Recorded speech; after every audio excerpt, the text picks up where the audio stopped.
I'm Attorney General Josh Kaul, and we are here today to provide an update on the case involving the officer-involved shooting of Jacob Blake that took place in Kenosha on August 23rd. I want to start out by making clear that we are not announcing any charging decision today. I also want to make clear that we're not going to be providing updates about the facts of this case today. Our comments today will be focused on the process of the case, what has happened, and what will be happening next as this case moves forward. First, the Division of Criminal Investigation, which is a component of the Wisconsin Department of Justice, has continued vigorously and thoroughly investigating this case, working to get as full an understanding of the facts of this matter as possible. That investigation, the DCI portion of this investigation, is now in its final stages. I do want to make sure to add a qualification to that, which is that a witness can always come forward. There may be additional information that a witness wants to provide, and also the prosecutor may request that certain further investigation is conducted. Now, along the way as this investigation has moved forward, Kenosha County District Attorney Michael Gravely, who's here with me today, and my office have been in regular communication. And as we have communicated about this investigation as it's moved forward, DA Gravely and I have discussed the value that we believe a consultant with expertise in police practices can bring to the evaluation of this case.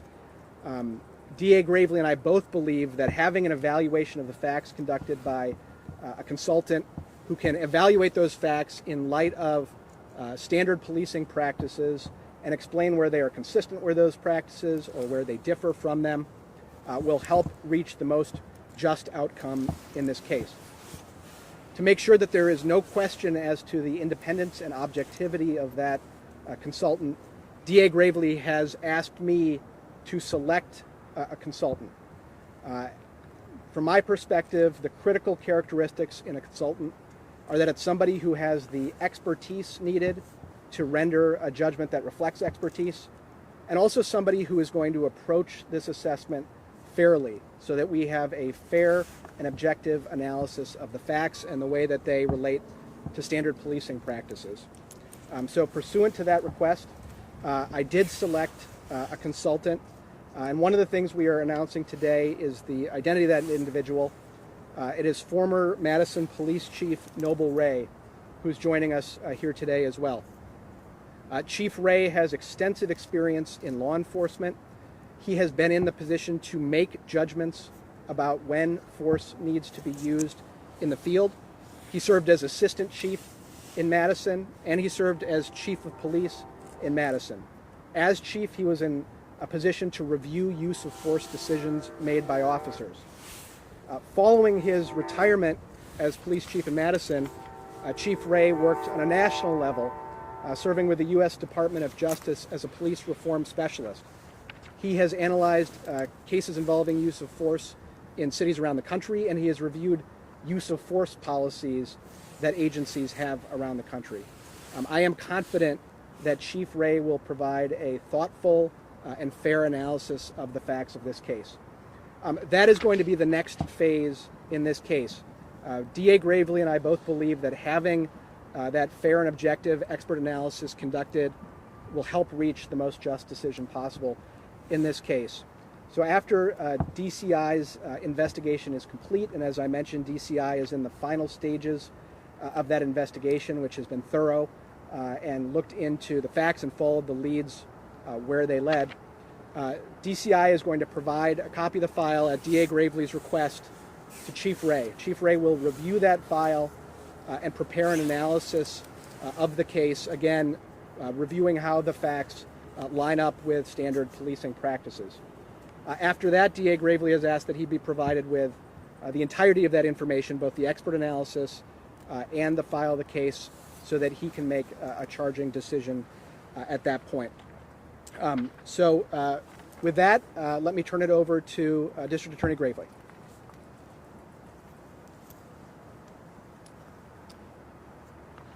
Hello, everyone. So The thing I want to be sure that you take away today, first of all, I'm Mike Gravely. I'm the district attorney here in Kenosha County.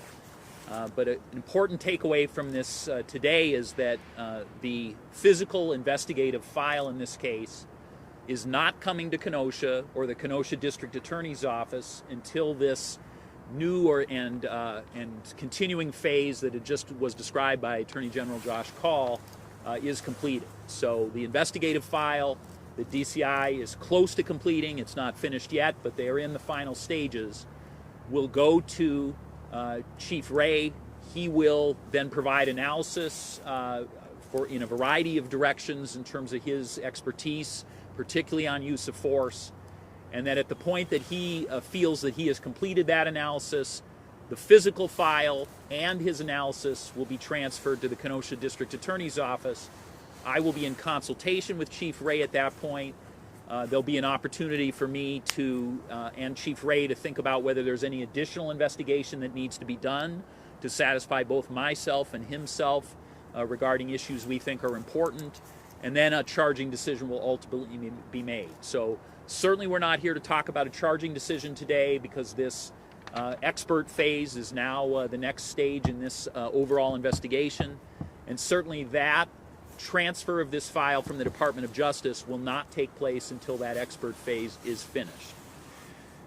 As I've said before, but as I want to repeat today, the priority at each and every stage of this investigation from both DCI and the Kenosha District Attorney's Office has been that this investigation be complete, that it be comprehensive in all ways, and that it be fair.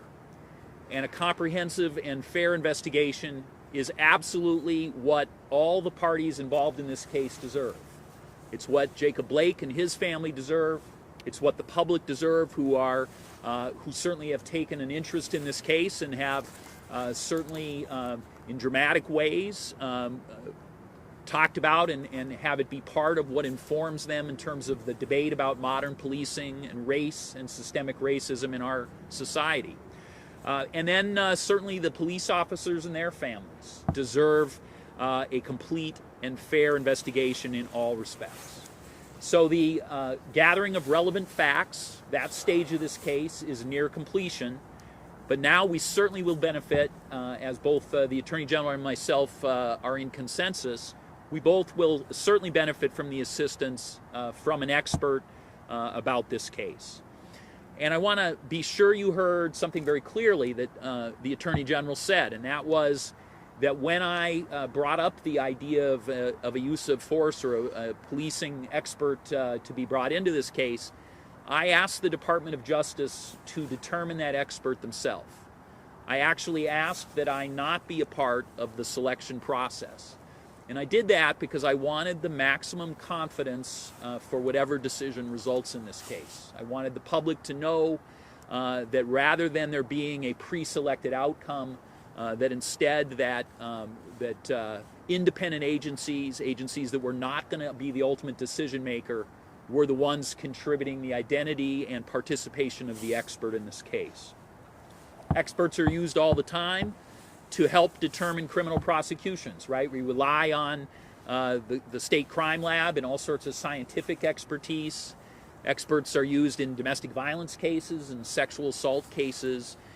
They help explain to the public, to the prosecutor who makes charging decisions on some occasions, and to juries, important aspects that are maybe not in our usual areas of expertise. I had an opportunity to speak for the very first time to Chief Ray this morning. He and I reached each other by phone. I would say the phone call was about 20 minutes, and I asked Chief Ray, who I met personally for the first time just moments ago, if I could recount the 2 questions he asked me in that short conversation, and he gave me permission to do so. The first question he asked me is, have you already decided this case? And I told him the best way I could answer that was to say, if I had already decided this case, wouldn't it be ludicrous, perhaps crazy, to ask an independent agency to find a use of force expert that I had no influence over? On what possible scenario would a person who had pre-decided this case ask another independent agency to assist them in that fashion? And I believe that satisfied him in terms of being a simple way to answer that question. The second thing that Chief Ray asked me is, what is it that you're hoping that I can help with? And that is where I think that Chief Ray's unique set of diverse experiences and perspectives really will assist in this case. Because Chief Ray, as you will soon hear from him and you will find as you research him, was not only a long-standing member of the Madison Police Department and rose to be the chief, but he also, since he left that department, has been a leader in the state and nationally on issues of police training, police use of force, racism and systemic racism, implicit and explicit bias in criminal justice institutions, including law enforcement agencies. And so he brings real leadership and a long-standing and credible thought process to all of those issues to the extent they inform any of the decisions in this case. He also brings the other piece of diversity that is so important in this case. He himself has been one of those officers and has supervised officers who, when guns sound in our community, run towards the gunfire as opposed to most of us who run away from the gunfire. So he has been in those shoes, and he has supervised many who have been in those shoes and who have been persons who took those risks. He's been an individual in his career and has supervised people in his career who had to, every day when they said goodbye to their families and took a shift, had to have the real and actual expectation that it might be the last time that they left their homes. Because that is the nature of that work.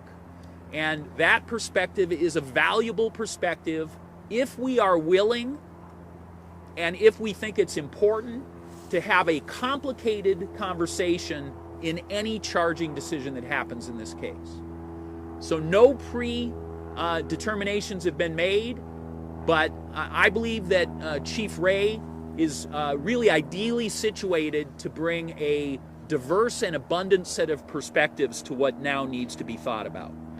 And so I ask you to please listen and consider him as an important additional aspect to this very important investigation.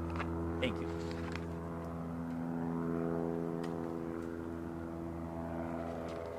Thank you, D.A. I appreciate the comments. I'm going to make a couple of brief statements, and I think you'll probably have some questions and Q&A that will get more to the point of what you would like to find out. I consider my role primarily in doing three things. One is not to prejudge. That's number one.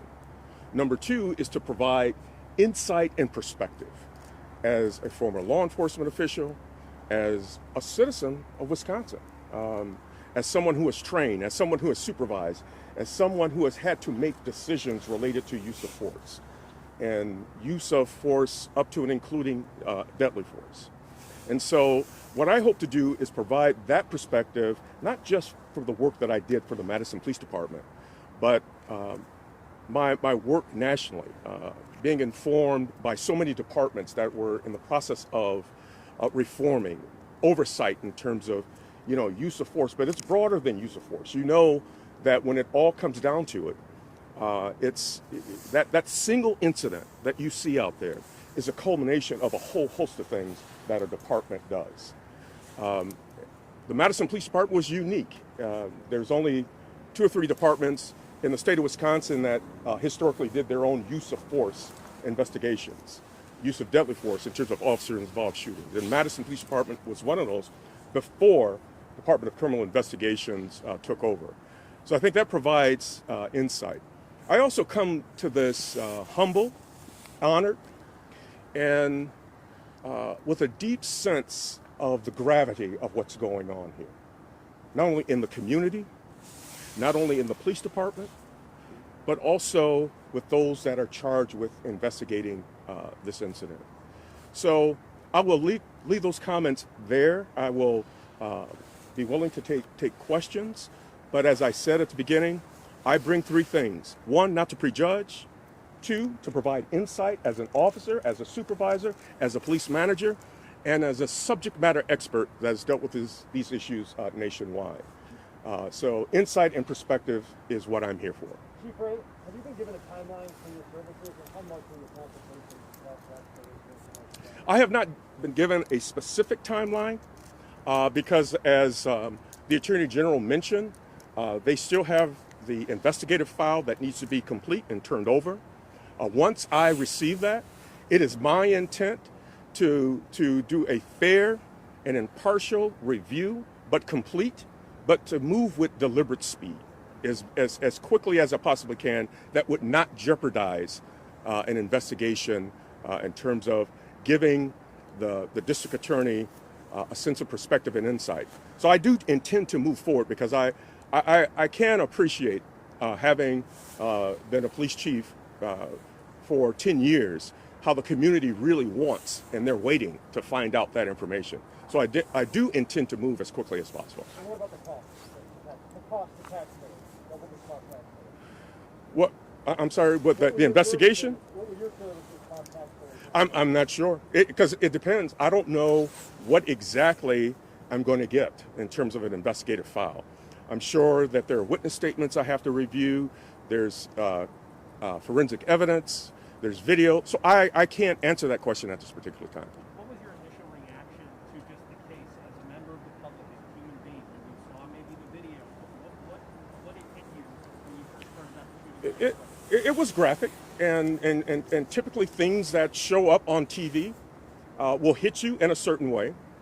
But I have not prejudged the case, and I know as an experienced investigator that you may hear something or see something, or someone may report something to you, and then after you look at the full weight and body of the investigation, you realize that it may not be exactly what you thought at the beginning. So I have not prejudged this. What was your reaction to being approached to look into this, and why did you ask those two questions in particular when you were approached? I asked those questions because, first of all, my reaction was I was honored to do it. I've been honored as a policing professional to do a number of things, but I'm from Wisconsin. And, this is Wisconsin's moment of truth, and I want the best for this state and the people in this state. So I was honored that originally. And the reason why I asked that question is because this should be a fair and impartial investigation. It should not come across as something that has been prejudged or the decisions have already been made. And I was more than pleased with the DA's response. I was comforted by the fact that I don't believe that a decision has been made. So, I don't want to waste my time in providing insight when the decisions are made, just from a practical standpoint.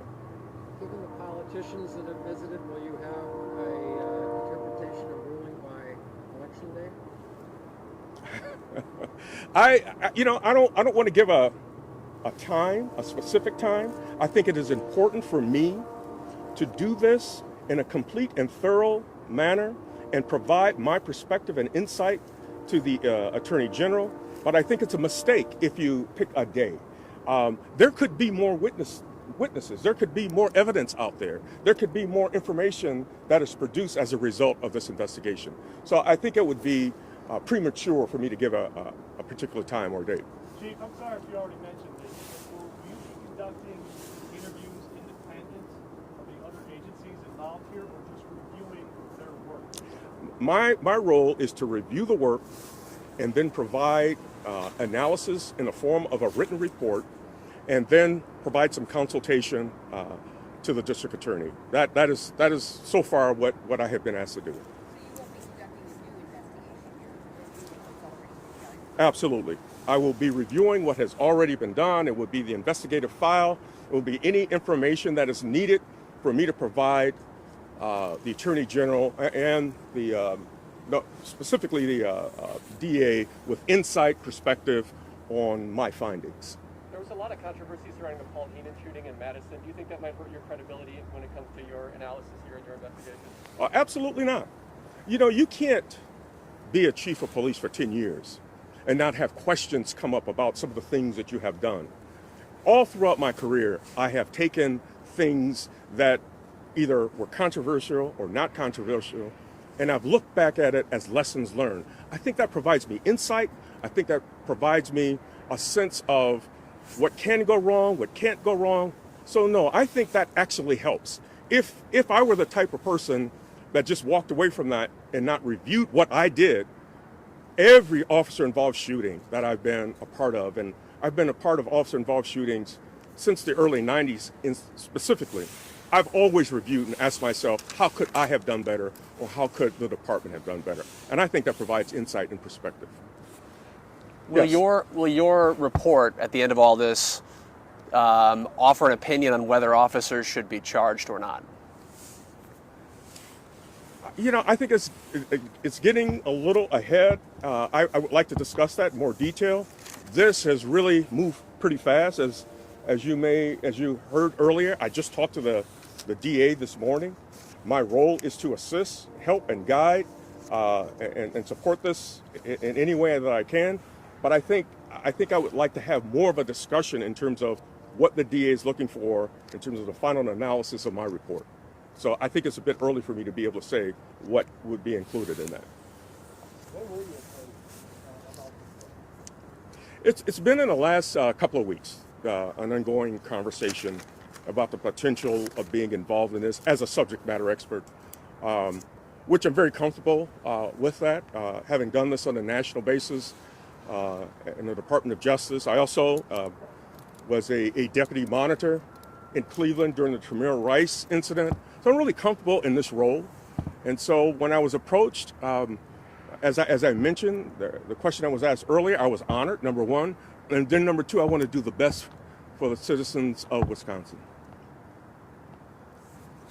Well, D.A. Gravely, just to follow up on an answer that the chief just said, when he was asked about whether he would be the one to, or whether he would be asked to recommend charges potentially to you, is that your understanding of how this would go, or? Yeah, we just simply haven't discussed that yet. So, really that's something that we're going to be talking about in the future. Attorney General Call, you said that the investigation is in its final stages. What still needs to happen for that investigation to be complete, and do you have a timeline on that, when it could go to Chief Ray? I'm not going to go into the details of which investigative steps remain, but the vast majority of the investigation that DCI is conducting has been completed, and the file will be turned over soon. I can't give you an exact date, but it will be turned over to Chief Ray for his review of the file. I just wanted to follow up on some of the discussion, and DA Gravely mentioned this before, but it's common in legal cases of all different kinds to bring in experts, and the role that an expert plays is somewhat different from the role that the investigators play. The role of the investigators, what DCI has done in this case, is to develop the factual information, to interview witnesses, to collect evidence, to gather the evidence that's out there, and help make a clear understanding of, as much as possible, what the facts of the case are, whether they're disputed or not. The role that an expert plays is to provide expertise about things beyond the specific facts in the case. So as D.A. Gravely mentioned, you could have a scientific expert who came in to talk about what a particular concentration of acid in something meant for the safety of some solution. Likewise, you can have an expert to talk about what standard policing practices are, so that as the district attorney evaluates the facts in this case and assesses how the legal standard applies to those facts, he has additional guidance from the expert opinion provided, in this case, by Chief Ray. Attorney General, the last time that we met here, we laid out a series of facts in the case. Have those changed at all from the last time? We're not providing any further factual updates at this point. As we talked about last time, our goal is to make sure that we're providing information to the public to the extent that we can, to give a basic description of the facts, but we're only going to do so consistent with protecting the integrity of the investigation, and certainly to the extent that there are facts that are in dispute in this case. It's not our role to be resolving those disputes. It's our role to identify the different versions or the different statements that have been provided, and to provide that information along ultimately to the district attorney for his review as he's making a charging decision. The last time you were here, you also mentioned there's parallel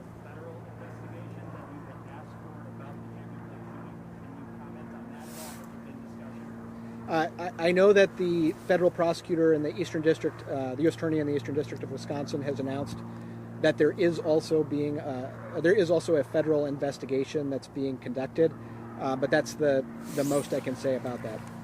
Were there other finalists considered, or was it just Mr. Ray, Chief Ray?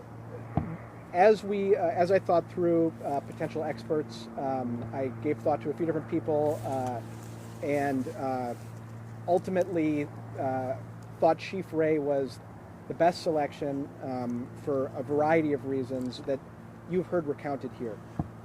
He brings experience as an officer who was in the field. He brings experience as an assistant chief who was there when decisions were being made about use of force. He brings experience as a chief who was there when decisions were being made about use of force. He has served on a variety of different committees. He can speak to those in more detail than I can, of course. And he has served as a police reform specialist during the Obama administration. So I have the utmost confidence both in Chief Ray's expertise and in the fairness with which he's going to approach this.